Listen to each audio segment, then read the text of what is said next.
इंसान के जीवन में खुद प्रेम न हो, उसके जीवन में मोहब्बत न हो, किसी का हमसाया होने का मौका न मिला हो, तो वह कई बार सुधार के नाम पर दरिंदा बन जाता है। ऐसे बहुत सारे उदाहरण आपको समाज में मिल जाएंगे। ऐसी ही कथा भोपाल के प्रेमी यूसुफ और उसके साथ शादी करके गई 19 साल की नर्सिंग स्टूडेंट की है। यह वही लड़की है जिसको लेकर भाजपा सांसद प्रज्ञा सिंह ठाकुर फिल्म दिखाने ले गई थी। उसे द केरला स्टोरी दिखाकर लाई, जिससे कि उसका ब्रेन वॉश हो जाए और वह फिल्म देखने के बाद खासकर मुस्लिम युवाओं से प्रेम करने के मामले में वह पीछे हट जाए। लेकिन यहाँ हुआ उल्टा। भोपाल में 19 साल की एक नर्सिंग स्टूडेंट अपनी शादी के दिन यानी 30 मई से एक दिन पहले अपने प्रेमी यूसुफ के साथ चली गई। उसने कहा कि वह उसी के साथ शादी करेगी। आपको बताते चलें कि यह वही युवती है, नर्सिंग स्टूडेंट भोपाल की, जिसको भोपाल की भाजपा सांसद साध्वी प्रज्ञा सिंह ठाकुर ने द केरला स्टोरी दिखाई। और केरला स्टोरी दिखाने का मकसद यह था कि यह लड़की समझे कि कैसे प्यार के नाम पर हिंदू लड़की का ब्रेनवाश किया जाता है, इस्लाम कबूल कराया जाता है और उन्हें उनकी ज़िंदगी से बेदखल कर ज़िंदगी को नारकीय बना दिया जाता है।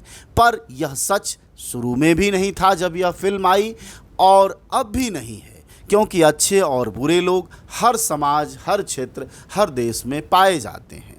ऐसे में किसी धर्म को बदनाम करने की बात उस लड़की को समझ में आ गई और वह अपने प्रेमी यूसुफ के साथ चली गई। हालांकि उसकी शादी 30 मई को होने वाली थी, जिससे वह उसको मंजूर नहीं था। भोपाल के कमला नगर पुलिस स्टेशन में उसके परिवारजनों ने लड़की के खिलाफ फिर शिकायत दर्ज कराई है और कहा है कि लड़की घर से कुछ ज्वेलरी और कैश लेकर गई है। हालांकि पुलिस के सामने लड़की ने साफ तौर पर कहा है कि घर के सारे आरोप गलत हैं। यहां तक कि परिवार ने यह भी आरोप लगाया था यूसुफ पर कि उसने उनकी बेटी से बैंक लोन लेने के लिए मजबूर किया और ईएमआई देने के लिए भी मजबूर किया। इस बात को भी बेटी ने इनकार किया है और पुलिस से कहा है यह सारे आरोप मनगढ़ंत हैं और कट्टरपंथियों के चक्कर में फंसकर हमारा परिवार हमें मोहब्बत और प्रेम की शालीन और संजीदा जिंदगी जीने से मना कर रहा है। ऐसे में सवाल यह है कि अब प्रज्ञा सिंह ठाकुर का जो रोल है उसको किस रूप में देखा जाना चाहिए।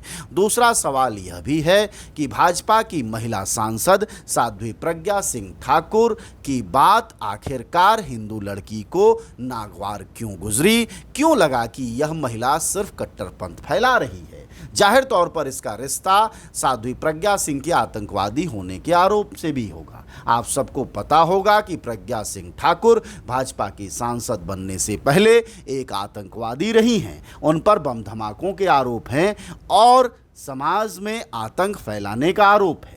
इतना ही नहीं, वह समाज में हर जगह मुस्लिम समाज को लेकर नफरत फैलाती हैं। ऐसे में वह न सिर्फ सांप्रदायिक नेता हैं, बल्कि समाज में नफरत फैलाने वाले उन चंद लोगों में शामिल हैं भारत के, जो देश के अमन और चैन को नहीं बर्दाश्त कर पा रहे हैं। ऐसे में यह एक अच्छा उदाहरण है कि लड़की ने कम से कम इस बात को समझा और इस बात को भी समझा कि एक पूर्व आतंकवादी हमें समाज में चैन और शांति से जीने के लिए कैसे राय दे सकता है। तो जाहिर तौर पर ये वही प्रज्ञा सिंह ठाकुर हैं जो कि अब तक महिला पहलवानों के मुद्दे पर मुंह नहीं खोल सकी हैं। उनकी जुबान पर लगातार ताला लगा हुआ है और वह हिंदू धर्म पता नहीं कैसे बचाएंगी। सवाल ये है कि जाट लड़कियां जो कि पहलवान हैं, हरियाणा से वास्ता रखती हैं, क्या वह किसी और धर्म की हैं जिसको लेकर प्रज्ञा सिंह ठाकुर जुबान नहीं खोलती हैं।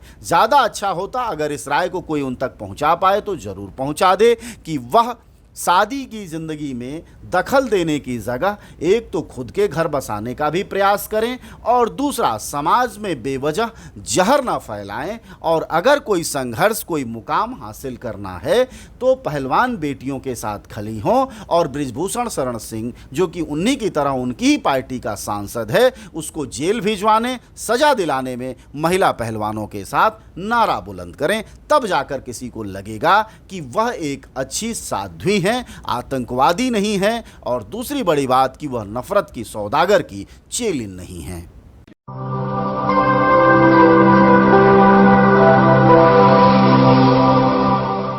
जन ज्वार, जनता की मीडिया।